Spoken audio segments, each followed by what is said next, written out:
വചനം ആത്മമാരിയ ആത്മീയമാമുണർവാലേ ദീപ്തമാക്കണേ. വചനം മഴയായി പെയ്യും, കൃപതൻ നിറവായൊഴുകും, വിടുതൽ നൽകുന്ന വചനം, അറിവിൻ്റെ പൊരുളാകും വചനം, സൗഖ്യമാ ജീവന. ആത്മീയ ഉണർവ്. Price the lord. ഹല്ലേലൂയ. യേശുവേ നന്ദി, പരിശുദ്ധാത്മാവേ സ്തോത്രം, പിതാവേ മഹത്വം. മിശിഹായിൽ സ്നേഹം നിറഞ്ഞ സഹോദരീ സഹോദരന്മാരെ, കർത്താവായ ദൈവം നിങ്ങളെ ഓരോരുത്തരെയും വചനം കേട്ടുകൊണ്ടിരിക്കുന്ന ഈ സമയത്ത് സമൃദ്ധമായി അനുഗ്രഹിക്കട്ടെ എന്ന്, നിങ്ങളുടെ കുടുംബങ്ങളിൽ സന്തോഷവും സമാധാനവും കൊണ്ട് നിറയ്ക്കട്ടെ എന്ന് മുംബൈ താബോർ ധ്യാനകേന്ദ്രത്തിൽ നിന്ന് പ്രാർത്ഥിക്കുന്നു, ആശംസിക്കുന്നു. കർത്താവിൻ്റെ വചനം നമ്മെ പഠിപ്പിക്കുന്നു. നിയമാവർത്തനം 18-ാം അധ്യായം 9 മുതൽ 13 വരെയുള്ള തിരുവചനങ്ങൾ. വചനം കേൾക്കാം. നിന്റെ ദൈവമായ കർത്താവ് തരുന്ന ദേശത്ത് നീ വരുമ്പോൾ ആ ദേശത്തെ ദുരാചാരങ്ങൾ അനുകരിക്കരുത്.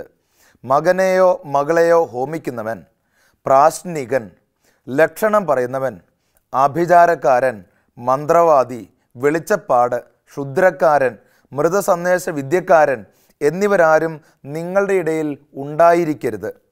ഇത്തരക്കാർ കർത്താവിന് നിന്ദ്യരാണ്. അവരുടെ ഈ മ്ലേച്ഛ പ്രവർത്തികൾ നിമിത്തമാണ് അവിടുന്ന് അവരെ നിങ്ങളുടെ മുമ്പിൽ നിന്ന് നിഷ്കാസനം ചെയ്യുന്നത്. നിന്റെ ദൈവമായ കർത്താവിൻ്റെ മുമ്പിൽ നീ കുറ്റമറ്റവനായിരിക്കണം.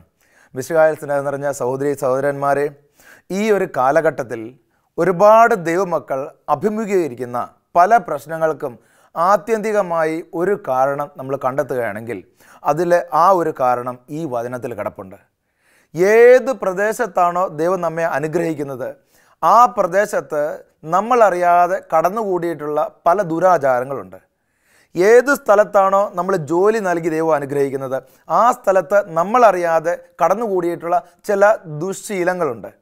ഏതൊരു നല്ല ഒരു സുഹൃത്ത് ബന്ധങ്ങളുടെ ആ ഒരു സർക്കിളിലാണ് നമ്മൾ ചെന്നുപെട്ടിട്ടുള്ളത്, അവിടെ നമ്മളറിയാതെ അവിടെ ഉള്ളിൽ കടന്നുകൂടിയിട്ടുള്ള ചില ദുശ്ശീലങ്ങൾ, ദുരാചാരങ്ങൾ, ദുഷ്ടചിന്തകൾ അതുണ്ട്. ഏതൊരു വ്യക്തിയുടെ ജീവിതം എടുത്തു നോക്കിയാലും ഒരു സുപ്രഭാതത്തിൽ ഒരു വ്യക്തിയും നശിക്കുന്നില്ല. ഏത് കുടുംബം നിങ്ങൾ എടുത്തു നോക്കിയോ ഒരു സുപ്രഭാതത്തിൽ ഒരു കുടുംബവും നശിച്ചു തീരുന്നില്ല. ഏത് സമൂഹം നിങ്ങൾ എടുത്തു നോക്കിയോ ഒരു സുപ്രഭാതത്തിൽ അത് നശിച്ചു തീരുന്നില്ല. ഈ സമൂഹത്തിലേക്ക്, ഈ കുടുംബത്തിലേക്ക്, ഈ വ്യക്തി ജീവിതത്തിലേക്ക് അവരെവിടെയായിരിക്കുന്നുവോ അവിടെയുള്ള ആ സമൂഹത്തിലെ ചില ചിന്തകളും ചില ആചാരങ്ങളും ചില ദുഷ്പ്രവണതകളും കയറി വരുമ്പോൾ അവിടെ പൈശാചിക ശക്തിക്ക് കൂടുതൽ സ്വാധീനം വരുന്നു. ദൈവം ഓരോ വ്യക്തിയെയും നോക്കി ജെറമ്യ 29:11 പറഞ്ഞൊരു വലിയ വചനമുണ്ടല്ലോ. അതിങ്ങനെയാണ്: നിന്നെക്കുറിച്ച് എനിക്കൊരു പദ്ധതിയുണ്ട് എന്ന് പറഞ്ഞാൽ ഞാൻ ചെല്ലുന്ന ദേശത്ത് ദൈവത്തിന് എന്നെക്കുറിച്ച് ഒരു പദ്ധതിയുണ്ട്. ആ ദേശത്ത് വെച്ച് ദൈവം അനുഗ്രഹിക്കുന്നത് നമ്മളെ. ഈ വചനത്തിൻ്റെ ബാക്ക്ഗ്രൗണ്ട് നമുക്കറിയാം. ഇസ്രായേൽ ജനം മുഴുവൻ ഈജിപ്തിൽ അടിമത്തത്തിൽ കഴിഞ്ഞ് വളരെ കഷ്ടപ്പാടിൽ കഴിഞ്ഞപ്പോൾ ഫറവോയുടെ കൈകളിൽ നിന്ന് ദൈവം ഇവരെ മോചിപ്പിച്ച് കാനാൻ ദേശത്തേക്ക് കൊണ്ടുവരുന്നു. അപ്പോൾ കർത്താവ് ഇവരെ ഓർമ്മിപ്പിക്കുന്ന ശക്തമായ വചനമാണ്: നിങ്ങൾ പോകുന്ന വഴികളിൽ നിങ്ങളെ ഞാൻ എപ്പോഴും അനുഗ്രഹിച്ചുകൊണ്ടിരിക്കും. പല ദേശങ്ങളിലൂടെ നിങ്ങൾ കടന്നു പോകുന്നു. ആ ദേശങ്ങളിൽ ചില ദുരാചാരങ്ങൾ, ചില ദുശ്ശീലങ്ങൾ, മന്ത്രവാദങ്ങൾ, പ്രശ്നക്കാർ, ലക്ഷണം പറയുന്നവർ, ആഭിചാരകർ, ഇങ്ങനെയുള്ള ഗ്രൂപ്പുകളെയൊക്കെ കണ്ടെത്തും. അതിലേക്ക് ശ്രദ്ധ തിരിച്ചാൽ ദൈവമായ കർത്താവിൻ്റെ ആ ഒരു കൃപ നിൻ്റെ ജീവിതത്തിൽ നിന്ന് എന്നേക്കുമായി പോകും. ദൈവ സാന്നിധ്യം ഒരു വ്യക്തിയുടെ ജീവിതത്തിൽ നിന്ന് എപ്പോൾ മാറുന്നോ പ്രിയപ്പെട്ടവരെ, അപ്പോൾ തന്നെ ആ വ്യക്തി ഒരു തിരിച്ചടി അനുഭവപ്പെടും. ഏത് വ്യക്തിയുടെ ജീവിതത്തിലും ദൈവകൃപ കുറയുന്നോ ആ വ്യക്തി ആ നിമിഷം മുതൽ ഒരു തിരിച്ചടി ആ വ്യക്തിയുടെ ജീവിതത്തിൽ ഉണ്ടായിക്കൊണ്ടിരിക്കും. ഈ വചനം നിങ്ങളൊന്ന് ശ്രദ്ധിച്ച് കേട്ടെ. കർത്താവ് പറയുന്നു, നിന്റെ ദൈവമായ കർത്താവ് തരുന്ന ദേശത്തെ, ഇത് ദാനമായി നൽകിയതാ, ദൈവം ദാനമായി നൽകാത്തതായിട്ട് ഒന്നുമില്ല. എന്നിട്ട് പറയുകയാണ്, അവിടുത്തെ ദുരാചാരങ്ങൾ അനുകരിക്കരുത്. എന്തൊക്കെയാണ്? മകനെയോ മകളെയോ ഹോമിക്കുന്നവൻ. പ്രിയപ്പെട്ടവർ, ഇന്ന് നിങ്ങളിന്ന് എടുത്തു നോക്കിയേ, നമ്മൾ ചിന്തിക്കുക ഇത് പഴയ കാലത്തെ കാര്യങ്ങളാണെന്ന്. അല്ല, ഒരു 3 മാസം മുമ്പ് പേപ്പറിൽ വന്ന ഒരു വാർത്തയാണ്. ഒരു കുഞ്ഞ് ജനിച്ച് 7 ദിവസം തികയുന്നതിന് മുമ്പ് 6ാമത്തെ ദിവസം ആ കുഞ്ഞിനെ ബലിയർപ്പിച്ചു. ആരാ ബലിയർപ്പിച്ചതെന്നറിയാവോ? സ്വന്തം അപ്പൻ. എന്ന് പറഞ്ഞാൽ ഇങ്ങനത്തെ കാര്യങ്ങൾ ഇന്ന് പല സ്ഥലങ്ങളിൽ അവിടെ ഇവിടെയൊക്കെ ആയിട്ട് നടക്കുന്നുണ്ട്. നമ്മളിതിന് നിഷേധിക്കാൻ പറ്റില്ല. 2000 വർഷം മുമ്പ് അല്ലെ 4000 വർഷം മുമ്പ് നടന്നതാണെന്ന് പറഞ്ഞ് ഇത് നിഷേധിക്കാൻ പറ്റില്ല. ഇങ്ങനത്തെ കാര്യങ്ങൾ ചില സ്ഥലങ്ങളിൽ നടക്കുന്നുണ്ട്, നമ്മളെ അത് സ്വാധീനിക്കുന്നുമുണ്ട്. ഇങ്ങനത്തെ ദുശ്ചിന്തകൾ പല രീതിയിൽ സ്വാധീനിക്കുന്നുണ്ട്. ചില മാതാപിതാക്കന്മാരൊക്കെ സംസാരിക്കുന്നിടത്ത് പറയില്ല, നിനക്കൊന്ന് പോയി മരിച്ചുകൂടെ? ഇങ്ങനെയൊക്കെ പറയുമ്പോൾ ഇതിൽ നിന്ന് ഒരു കാര്യം നമ്മൾ മനസ്സിലാക്കണം. ഒരു അപ്പനും അമ്മയുടെ ഉള്ളിൻ്റെ ഉള്ളിൽ മകനെ വെറുത്തതായിട്ട് കണക്കാക്കുന്ന ഒരു സാഹചര്യം അവിടെ വന്നു ചേർന്നു. എങ്ങനെ വന്നു ചേർന്നു? പല സാഹചര്യങ്ങൾ, പല സമ്മർദ്ദങ്ങൾ അങ്ങനെ അങ്ങ് വളർത്തി. ഒരിക്കലും അങ്ങനെ ഒരു ചിന്തയിലേക്ക് ഒരു മാതാവോ ഒരു പിതാവോ പോകാൻ പാടുള്ളതല്ല. ഇനി നിങ്ങൾ മുന്നോട്ട് ചിന്തിച്ച് നോക്കുക. പ്രാശ്നികൻ, ലക്ഷണം പറയുന്നവൻ, ഇതൊക്കെ പറയുമ്പോൾ നമ്മൾ ചിന്തിക്കേണ്ട കാര്യം, പ്രാശ്നികൻ. ഇന്ന് പ്രാശ്നികൻ ഇല്ലേ? നിങ്ങളൊന്ന് ചിന്തിച്ച് നോക്കി പ്രിയപ്പെട്ടവരെ. ഇന്ന് ജീവിതത്തിൽ ചില തിരിച്ചടികളൊക്കെ ഉണ്ടാകുമ്പോൾ ആളുകൾ പെട്ടെന്ന് ചിന്തിക്കുന്നത് എന്താണെന്നറിയാമോ? എന്തോ ഒരു പ്രശ്നമുണ്ട്. കർത്താവ് പറയുന്നത് എന്താണ്? നിന്നെക്കുറിച്ച് പദ്ധതി ഞാൻ മെനഞ്ഞെടുത്തിട്ടുണ്ട്. കർത്താവിൻ്റെ വചനം നിങ്ങളൊന്ന് ശ്രദ്ധിച്ച് കേട്ടെ. യേശയ്യ അതിൻ്റെ 48 അതിൻ്റെ 17. നിനക്ക് നന്മയായിട്ടുള്ളത് പഠിപ്പിക്കുകയും നീ പോകേണ്ട വഴിയിലൂടെ നിന്നെ നയിക്കുകയും ചെയ്യുന്ന നിൻ്റെ ദൈവമായ കർത്താവ് ഞാനാണ്. എന്ന് പറഞ്ഞാൽ വഴികളിൽ പ്രശ്നങ്ങളുണ്ടെങ്കിൽ കർത്താവ് എടുത്തു മാറ്റുമെന്ന് 100% ഉറപ്പാണ്. പക്ഷേ ജീവിതത്തിൽ ചില തിരിച്ചടികൾ ഉണ്ടാകുമ്പോൾ നമ്മൾ എവിടെയാണ് താമസിക്കുന്നത് അവിടെയുള്ള ചില ആളുകൾ അങ്ങോട്ട് പറയും എന്തോ പ്രശ്നമുണ്ട്. കർത്താവ് പറഞ്ഞു, നിങ്ങളതിനെ അനുകരിക്കരുത്. മറ്റുള്ള ആളുകൾ പ്രശ്നങ്ങളുണ്ടെന്ന് പറയുന്ന കാര്യത്തെ നിങ്ങൾ അനുകരിക്കാൻ പാടില്ല. ഇതാണ് കർത്താവ് ശക്തമായിട്ട് പറയുന്നത്. പ്രിയപ്പെട്ടവരെ, അങ്ങനെ അനുകരിച്ചിട്ട് ചില ആളുകൾ എന്ത് ചെയ്യുന്നറിയോ? പ്രശ്നക്കാരെ കാണാൻ പോകും. പ്രശ്നക്കാരെ കാണുമ്പം എന്താണ് സംഭവിക്കുന്നത്? കുറേ കാര്യങ്ങൾ ഇങ്ങനെ തടസ്സങ്ങൾ വന്നുകൊണ്ടിരിക്കുന്നു. എന്താണ് പ്രശ്നം? ഇദ്ദേഹത്തിന് ഈ പ്രശ്നങ്ങൾ പരിഹരിക്കാൻ ഒന്നും അറിയുന്നുണ്ടാവില്ല. ഇദ്ദേഹം പറയുന്ന കാര്യം എന്താണെന്നറിയാമോ? തലമുറകളുടെ മുകളിൽ ആരോ എന്തോ ചെയ്തു വെച്ചിട്ടുണ്ട്. നിങ്ങളുടെ പൂർവ്വപിതാക്കന്മാരുടെ കൈവരിയിൽ ആരോ മഹാപാപം ചെയ്തിട്ടുണ്ട്, അതാണ് പ്രശ്നം. എന്നിട്ട് കുറേ പ്രശ്നക്രിയകൾ നിർദ്ദേശിക്കും. നിങ്ങൾ നോക്കിയോ, ഏത് പ്രശ്നക്കാരൻ്റെ അടുത്ത് പോയാലും ആത്യന്തികമായിട്ടൊരു പരിഹാരം ചെയ്യില്ല. ഒരു കാര്യം ചെയ്യുക, 6 മാസം കഴിഞ്ഞ് അടുത്ത കാര്യം ചെയ്യുക. ഇതിങ്ങനെ പ്രശ്നങ്ങളുടെ മധ്യത്തിലേക്ക് വലിച്ചിടുന്ന ആളുകളാണ് പ്രശ്നക്കാരെന്ന് നമ്മൾ വളരെ ശക്തമായിട്ട് മനസ്സിലാക്കണം. പ്രിയപ്പെട്ട സഹോദര സഹോദരി, കർത്താവ് പറയുന്നു, നിനക്ക് നന്മയായിട്ടുള്ളത് പഠിപ്പിക്കുകയും നീ പോകേണ്ട വഴിയിലൂടെ നിന്നെ നയിക്കുകയും ചെയ്യുന്ന നിൻ്റെ ദൈവമായ കർത്താവ് ഞാനാണ്. പ്രിയപ്പെട്ടവരെ, പ്രശ്നക്കാരുടെ അടുത്ത് പോകുന്നത് ഇന്ന് ഒരുപാട് ആളുകളുണ്ട്. സത്യവിശ്വാസം സ്വീകരിച്ച് ഞായറാഴ്ച കുർബാനയ്ക്ക് പോയിട്ട് എല്ലാം കാര്യങ്ങൾ ക്രമമായിട്ട് നടത്തുന്ന ആളുകളാണ് ഈ പ്രശ്നക്കാരുടെ അടുത്ത് പോകുന്നത്. കർത്താവ് പറയുന്നത് എന്താണെന്നറിയാമോ? നിന്നെ ഞാൻ നിഷ്കാസനം ചെയ്യും. മ്ലേച്ഛതയാണത്. കർത്താവിൻ്റെ വചനം എന്താ പറയുന്നത്? അവരുടെ ഈ മ്ലേച്ഛ പ്രവർത്തികൾ നിമിത്തമാണ് അവരെ നിങ്ങളുടെ മുമ്പിൽ നിന്ന് നിഷ്കാസനം ചെയ്യുന്നത്. പ്രിയപ്പെട്ടവരെ, ഇങ്ങനെ പ്രശ്നക്കാരൻ്റെ അടുത്ത് പോകുന്നത് മ്ലേച്ഛമായ പ്രവൃത്തിയാണ്. മ്ലേച്ഛമായ പ്രവൃത്തി എന്ന് പറഞ്ഞാൽ എന്താണ്? നിങ്ങളൊന്ന് ചിന്തിച്ച് നോക്കിയേ. മാന്യമായിട്ട് കുടുംബജീവിതം നയിക്കുന്ന ഒരാൾ ഒരു സുപ്രഭാതത്തിൽ മോശമായിട്ടുള്ള ഒരു ബന്ധത്തിൽപ്പെട്ടു. ജനങ്ങളെല്ലാവരും കൂടെ അദ്ദേഹത്തെ അത് പിടിച്ചെടുത്തു. അദ്ദേഹത്തിനെ അത് പരസ്യമായിട്ട് തെളിഞ്ഞു. അപ്പോൾ എന്തായി? കുടുംബത്തിന് മുഴുവൻ ഒരു മോശക്കേടായി, ഒരു മ്ലേച്ഛത വന്നു. ചിന്തിച്ച് നോക്കുക, ആ കുടുംബത്തിൽ ഒരു മോശക്കേടായി അത്. അല്ലെങ്കിൽ കുറേ പൈസയൊക്കെ പിരിച്ചെടുത്തിട്ട് ഈ കുറേ പൈസ എല്ലാം കൂടെ ഉണ്ടാക്കിയിട്ട് പിന്നെ പൈസ അങ്ങ് ആൾ മുങ്ങിക്കളഞ്ഞു. അപ്പം എന്താണ്? ആ കുടുംബത്തിന് മുഴുവൻ ഒരു മോശപ്പേരായി, ഒരു വല്ലാത്തൊരു മ്ലേച്ഛത ആ കുടുംബത്തിൽ വന്നു കഴിഞ്ഞു. ഒരു നാണക്കേട് അവിടെ വന്നു കഴിഞ്ഞു.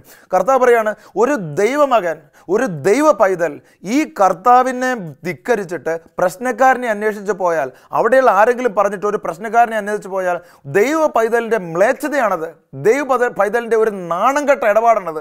അങ്ങനെ ഒരാൾ ചെയ്യാൻ പാടില്ല. കർത്താവ് പറയാണ്, നിഷ്കാസനം ചെയ്യപ്പെടുന്ന അവസ്ഥ നിൻ്റെ ജീവിതത്തിൽ ഉണ്ടാകുന്നത് മുന്നോട്ടൊരു വലിയ തകർച്ചയ്ക്ക് കാരണമാകും. ഇത് 4000 വർഷം മുമ്പ് കഴിഞ്ഞു പോയ ഒരു കാര്യമാണെന്ന് പറഞ്ഞ് നിസ്സാരമായിട്ട് കണക്കാക്കരുത് പ്രിയപ്പെട്ടവർ.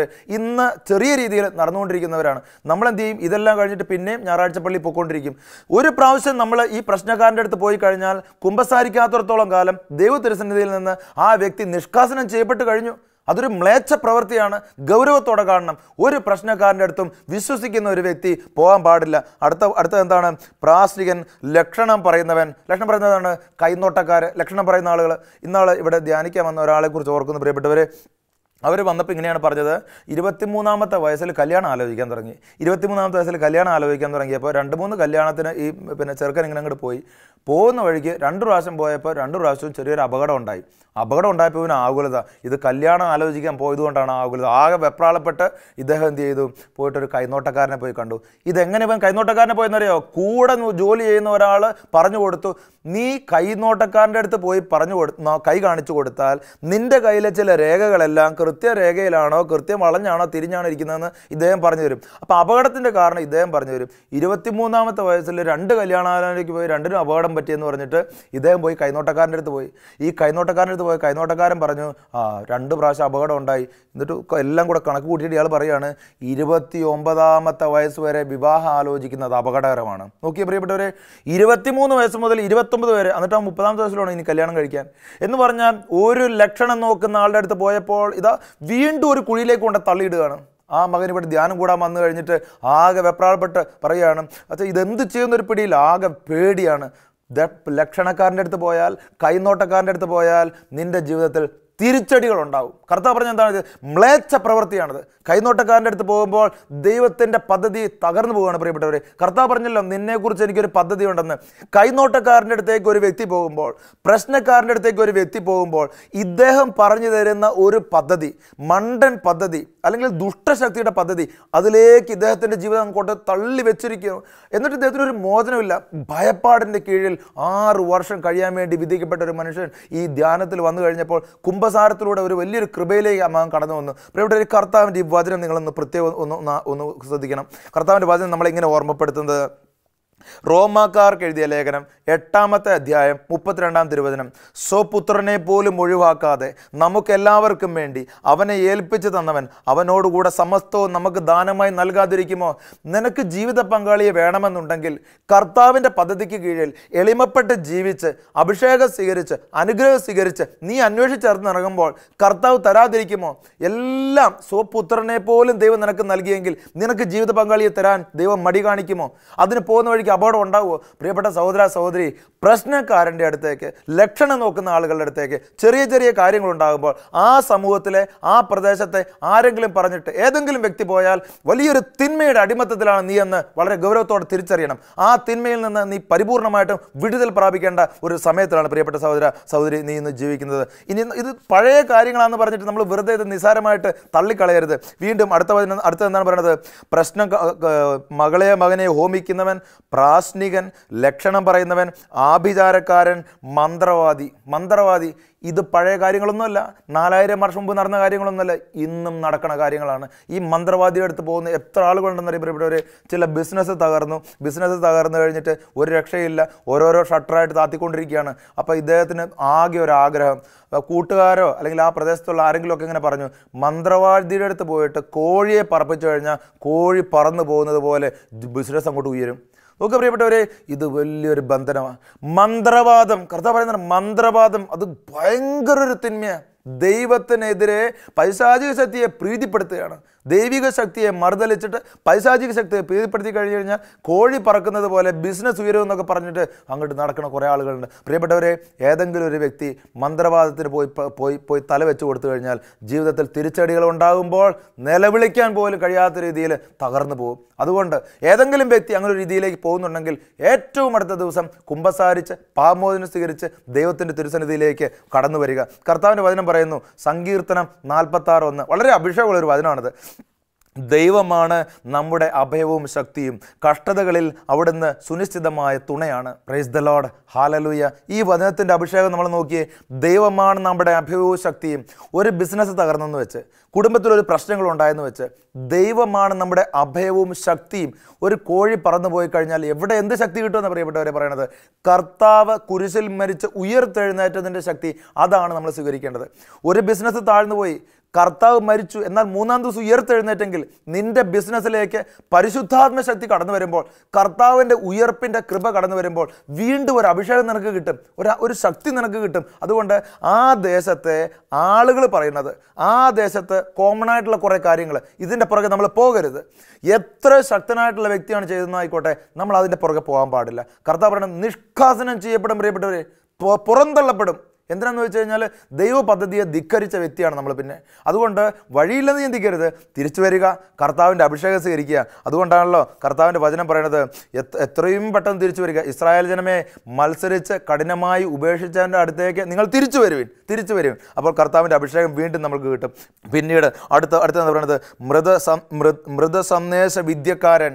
ഇത് ഇന്ന് ഒരു അല്പം ടെക്നിക്കലായി. ഇന്ന് ആത്മാക്കളോട്, മരിച്ച ആൾക്കാരോട് സംസാരിക്കുന്ന അങ്ങനെ ഒരു ടെക്നിക്കാണ്. ഒരു പുതിയ ഒരു ശാഖ രൂപപ്പെട്ട് വന്നിരിക്കുകയാണ്. ഇതിനൊക്കെ ആളുകൾ പോകുന്നു. പ്രിയപ്പെട്ട സഹോദര സഹോദരി, ഇതിലേക്ക് പോകുമ്പോൾ വലിയ അഭിഷേകത്തിൻ്റെ ആ ഒരു കൃപ മുഴുവൻ തള്ളിക്കളഞ്ഞുകൊണ്ടാണ് നമ്മൾ പോകുന്നത്. നമ്മൾ ഏത് ദേശത്ത് പാർക്കുന്നോ ആ ദേശത്തെ കാര്യങ്ങൾ, ദുരാചാരങ്ങൾ നമ്മൾ അനുകരിക്കരുത്.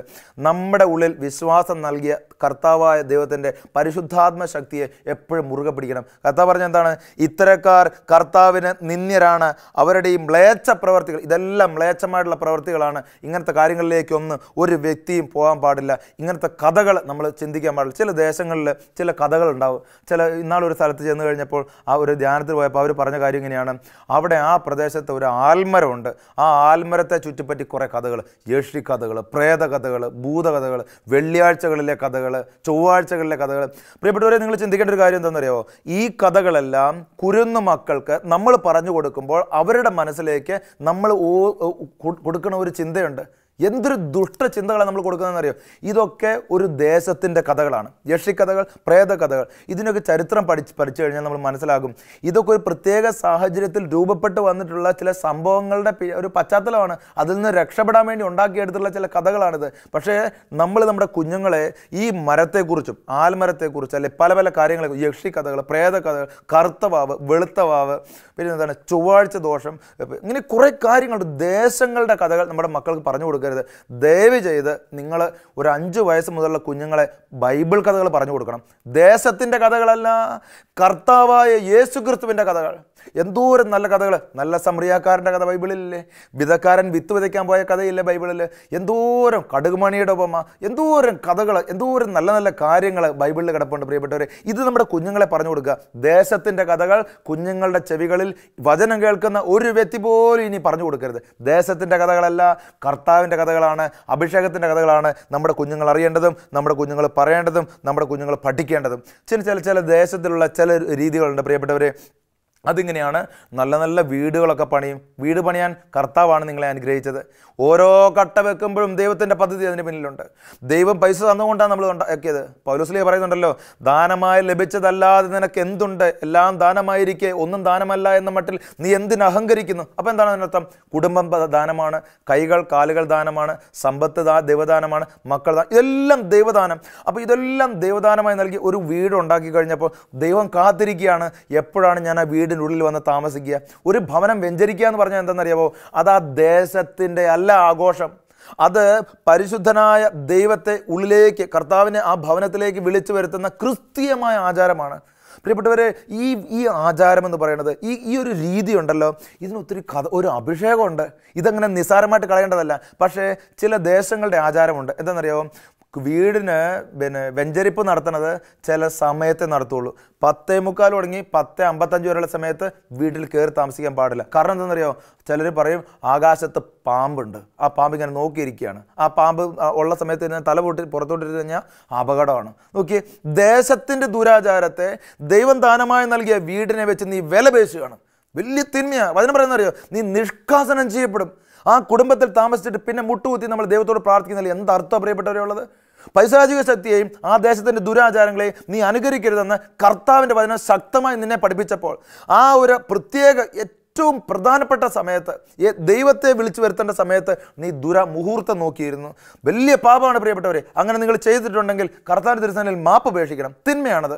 മുഹൂർത്തം നോക്കിയല്ല നിൻ്റെ ജീവിതത്തിൽ നീ അഭിഷേകം സ്വീകരിക്കേണ്ടത്. കർത്താവിൻ്റെ പുരോഹിതനെ വിളിക്കുക. ആ പഴയ നിയമ കാലഘട്ടത്തിൽ എന്താണ് ചെയ്തത്? കർത്താവിൻ്റെ പുരോഹിതനിൽ നിന്ന് അനുഗ്രഹവും അഭിഷേകവും സ്വീകരിക്കുന്നു. ഇസ്രായേൽ ദൈവജനം കർത്താവിൻ്റെ പുരോഹിതൻ വന്ന് ആശീർവദിക്കുന്നു, അനുഗ്രഹിക്കുന്നു. ദൈവത്തിൻ്റെ ആ ഒരു പുരോഹിതൻ വന്നിട്ട് നിൻ്റെ കുടുംബത്തെ വെഞ്ചരിക്കുമ്പോൾ നീ ആ ദേശത്തെ ദുരാചാരങ്ങൾ ഒരിക്കലും ഒരു കാരണവശാലും അത് നടപ്പാക്കാൻ പാടില്ല. ദൈവ തിരുസന്നിധിയിലേക്ക് നിൻ്റെ ഹൃദയത്തെ, നിൻ്റെ ഒരു അനുഗ്രഹത്തെ പൂർണ്ണമായി സമർപ്പിച്ച് പ്രാർത്ഥിച്ച് വലിയൊരു അഭിഷേകത്തിലേക്ക് നീ കടന്നു വരണം. ഇതൊക്കെ ദൈവത്തിൽ നിന്ന് അകലുന്നതിൻ്റെ വലിയ വലിയ തിന്മകളുടെ സ്വാധീനങ്ങളാണ്. കർത്താവിൻ്റെ വചനം പറയുന്നത് ബാറൂക്ക് 4:28 ദൈവത്തിൽ നിന്ന് അകലാൻ കാണിച്ചതിൻ്റെ 10 ഇരട്ടി തീക്ഷ്ണതയോടെ തിരിച്ചു വന്ന് അവിടുത്തെ തേടുവിൻ. ദൈവത്തെ തേടേണ്ട സമയമാണിത്. എല്ലാ ദുരാചാരങ്ങൾ, ചില ദേശങ്ങളുടെ ദുരാചാരങ്ങൾ, ഭാഗ്യം തേടി പോയിട്ടുള്ള സമയങ്ങൾ, കൈനോട്ടക്കാരൻ്റെ പുറകെ പോയിട്ടുള്ള സമയങ്ങൾ, ഇതിലെല്ലാം ദൈവത്തിരുസന്നിധിയിൽ മാപ്പ് ചോദിച്ച് വിശുദ്ധ കുർബാനയിൽ അഭിഷേകത്തോടെ പ്രാർത്ഥിച്ച് അനുഗ്രഹം സ്വീകരിക്കുക. കർത്താവിൻ്റെ വചനം സുഭാഷിതങ്ങൾ 8:35 എൻ്റെ വാതിലുകളിൽ ദൃഷ്ടി ഉറപ്പിച്ച് എൻ്റെ വാക്ക് കേൾക്കുന്നവൻ ഭാഗ്യവാൻ. എത്ര ശക്തമാണ് വചനം! എൻ്റെ വാതിലുകളിൽ ദൃഷ്ടി ഉറപ്പിച്ച് എന്ന് പറഞ്ഞാൽ കർത്താവിൻ്റെ ആൾത്താരയിലേക്ക് നോക്കിക്കൊണ്ട് എൻ്റെ വാക്ക് കേൾക്കുന്നവൻ ഭാഗ്യവാൻ. എന്തെന്നാൽ എന്നെ കണ്ടെത്തുന്നവൻ ജീവൻ കണ്ടെത്തുന്നു. കർത്താവിനെ കണ്ടെത്തുന്നവൻ ജീവൻ കണ്ടെത്തുന്നു. ദേശത്തിൻ്റെ ദുരാചാരങ്ങളല്ല നിനക്ക് ജീവൻ നൽകേണ്ടത്. മറ്റുള്ളവർ പറഞ്ഞിട്ടുള്ള കഥകളല്ല നിനക്ക് ജീവൻ നൽകേണ്ടത്. കർത്താവിൻ്റെ പരം പറയുന്നു, നിൻ്റെ ദൈവമായ കർത്താവിൻ്റെ മുമ്പിൽ നീ കുറ്റമറ്റവനായിരിക്കും. പ്രിയപ്പെട്ട സഹോദര സഹോദരി, അതുകൊണ്ട് എല്ലാ കാര്യങ്ങളെയും കർത്താവിനെ സമർപ്പിക്കുക. എല്ലാ ദേശത്തിൻ്റെ ദുരാചാരങ്ങളെയും കർത്താവിൻ്റെ തിരുസന്നിധിയിലേക്ക് വിട്ടുകൊടുത്ത് പ്രാർത്ഥിക്കുക. Hallelujah, price the Lord. അതുകൊണ്ട് ദേശത്തിൻ്റെ ദുരാചാരങ്ങളുടെ മേൽ വലിയ വില കൊടുക്കരുത് നീ. ചില സ്ഥലങ്ങളിലൊക്കെ നമ്മൾ കണ്ടിട്ടില്ലേ, പിന്നെ 1-ാം തീയതി കണി കണ്ടു കഴിഞ്ഞാൽ, ചില ആളുകളെ കണി കണ്ടു കഴിഞ്ഞാൽ മോശമാണെന്ന് പറഞ്ഞു നടക്കും. എന്നിട്ട് ഭയങ്കര ടെൻഷനാണ്. ഇതൊരു ദേശത്തിൻ്റെ ദുരാചാരമാണ്. 1-ാം തീയതി ഒരാളെ, ഒരു പ്രത്യേക വ്യക്തിയെ കണി കണ്ടാൽ ആ മാസം തീർന്നു. ഇത് വലിയൊരു ദുരാചാരമാണ്. അല്ലെങ്കിൽ ഒരു വ്യക്തി ജോലിക്ക് പോകുമ്പോൾ, രാവിലെ പോകുമ്പോൾ ചൂലുമായിട്ട് നിൽക്കുന്നത് അത് കണ്ടു കഴിഞ്ഞാൽ ആ ദിവസം മോശമായി. ഇതെങ്ങനെയൊക്കെയോ നമ്മുടെ തലയിൽ കയറിപ്പറ്റി. ഒരു ദേശത്തിൻ്റെ ചിന്തകൾ, മോശം ചിന്തകൾ നമ്മളത് അബ്സോർബ് ചെയ്തെടുത്തു. ഇതിനൊരു പരിഹാരം, ഇതിനൊരു അവസാനം ഇന്നുണ്ടാവണം. പ്രിയപ്പെട്ട സഹോദര സഹോദരി, ചില ആളുകൾ പറയും, ഒരു യാത്ര പോകുമ്പം പൂച്ച കുറുകെ ചാടിക്കഴിഞ്ഞാൽ ആ യാത്ര തടസ്സപ്പെട്ടു. കറുത്ത പൂച്ചയാണെങ്കിൽ പൂർണ്ണമായും തടസ്സപ്പെട്ടു. ഇതൊക്കെ ചില ദേശത്തിൻ്റെ ചില കാലഘട്ടങ്ങളിലൂടെ കടന്നു വന്നിട്ടുള്ള ദുഷ്ടചിന്തകളാണ്. അതൊരു വലിയൊരു തിന്മയുടെ സ്വാധീനം അതിലുണ്ട്. ഇതിന് പുറകെ പോയാലുള്ള പ്രശ്നം ഇതാണ്: ദൈവ പദ്ധതിക്ക് വില കുറഞ്ഞു, ദേശത്തിൻ്റെ ദുരാചാരങ്ങൾക്ക് വില കൂടി. അപ്പോൾ ദൈവത്തിൻ്റെ കൃപ കുറഞ്ഞിരിക്കും, ദേശത്തിലെ പൈശാചിക സാന്നിധ്യങ്ങളുടെ വില കൂടിയിരിക്കും. ഇതാണ് വ്യക്തിയുടെ ജീവിതത്തിൽ തകർച്ചകൾ ഉണ്ടാക്കുന്നത്. അതുകൊണ്ട് ഏറ്റവും പ്രതീക്ഷ നൽകുന്നത് കർത്താവിൻ്റെ വചനമാണ്. കർത്താവിൻ്റെ വചനം ഓർക്കുക, റോമ 8:32 സ്വപുത്രനെ പോലും ഒഴിവാക്കാതെ നമുക്കെല്ലാവർക്കും വേണ്ടി അവനെ ഏൽപ്പിച്ചു തന്നവൻ അവനോടുകൂടെ സമസ്തവും നമുക്ക് ദാനമായി നൽകാതിരിക്കുമോ? അതുകൊണ്ട് ദേശത്തിൻ്റെ ദുരാചാരമോ മറ്റുള്ളവർ പറഞ്ഞിട്ടുള്ള കാര്യങ്ങളോ അല്ല നിന്നെയും നിൻ്റെ കുടുംബത്തെയും നയിക്കേണ്ടത്. കർത്താവിൻ്റെ വചനം, കർത്താവിൻ്റെ ശക്തി, കർത്താവിൻ്റെ ബൈബിള് ഇതാവട്ടെ നമ്മുടെ ജീവിതത്തിൽ. ഇതുപോലെ ദേശത്തിൻ്റെ ദുരാചാരങ്ങൾക്ക് പകരം നല്ല നല്ല ആചാരങ്ങൾ ജീവിതത്തിലേക്ക് കൊണ്ടുവരിക. എല്ലാ ഞായറാഴ്ചയും കുർബാനയ്ക്ക് പങ്കെടുക്കുക. എല്ലാ ദിവസവും വൈകുന്നേരം വീട്ടിലിരുന്നിട്ട് ഒരു കൊന്ത ചൊല്ലുക. വെള്ളിയാഴ്ചകളിലൊക്കെ ഈശോയുടെ മരണത്തെ ധ്യാനിച്ചുകൊണ്ട് ഒരു കുരിശിൻ്റെ വഴി ചൊല്ലുക. എല്ലാ ദിവസവും 91 സങ്കീർത്തനം ചൊല്ലി പ്രാർത്ഥിക്കുക. ഒരു ആഴ്ചയിൽ ഒരു ദൈവവചനമൊക്കെ അങ്ങോട്ട് പഠിക്കുക. അല്ലെങ്കിൽ കുടുംബത്തോട് ഒരുമിച്ച് ചേർന്ന് ഒരു വർഷത്തിലൊരു ധ്യാനം കൂടുക. ഇതൊക്കെ പ്രിയപ്പെട്ടവർ ഏറ്റവും നല്ലൊരു കാര്യം എന്ന് പറയുന്നത്. ദൈവത്തിന് വേണ്ടി, കർത്താവ് യേശുവിന് വേണ്ടി നമ്മൾ ചില തീരുമാനങ്ങൾ എടുക്കുമ്പോൾ, നല്ല തീരുമാനങ്ങൾ എടുക്കുമ്പോൾ വലിയ അനുഗ്രഹമായിട്ട് നമ്മൾ ജീവിതത്തിൽ പല കാര്യങ്ങളെയും കണ്ടെത്താൻ തുടങ്ങും. ഈശോയുടെ കൃപയും അനുഗ്രഹവും ഓരോ വ്യക്തിയിലും സമൃദ്ധമായി നിറയട്ടെ. കർത്താവിൻ്റെ വചനം നമ്മൾ ഓർക്കുക, നിൻ്റെ ദൈവമായ കർത്താവ് തരുന്ന ദേശത്ത് നീ വരുമ്പോൾ ആ ദേശത്തെ ദുരാചാരങ്ങൾ നീ അനുകരിക്കരുത്. എല്ലാ ദുരാചാരങ്ങൾക്ക് മുകളിൽ ദൈവത്തിൻ്റെ ശക്തിയും ദൈവത്തിൻ്റെ കൃപയും ഒഴുകട്ടെ. വചനം ഓർമ്മിപ്പിക്കുന്നു, ഏശയ്യ 48:17 നിന്റെ വിമോചകനും ഇസ്രായേലിൻ്റെ പരിശുദ്ധനുമായ കർത്താവ് അരുളി ചെയ്യുന്നു, നിനക്ക് നന്മയായിട്ടുള്ളത് പഠിപ്പിക്കുകയും നീ പോകേണ്ട വഴിയിലൂടെ നിന്നെ നയിക്കുകയും ചെയ്യുന്ന നിന്റെ ദൈവമായ കർത്താവ് ഞാനാണ്. നിന്റെ ദേശത്ത് നീ അനുഗ്രഹിക്കപ്പെടും. കർത്താവ് നിനക്ക് ഒരു കുറവും വരാതെ സമൃദ്ധമായ അനുഗ്രഹങ്ങൾ നൽകി അനുഗ്രഹിക്കും. നിന്നെയും നിൻ്റെ കുടുംബത്തെയും ദൈവം സമൃദ്ധമായി അനുഗ്രഹിക്കട്ടെ എന്ന് പ്രാർത്ഥിക്കുന്നു. പിതാവിൻ്റെയും പുത്രൻ്റെയും പരിശുദ്ധാത്മാവിൻ്റെയും നാമത്തിൽ ആമേൻ.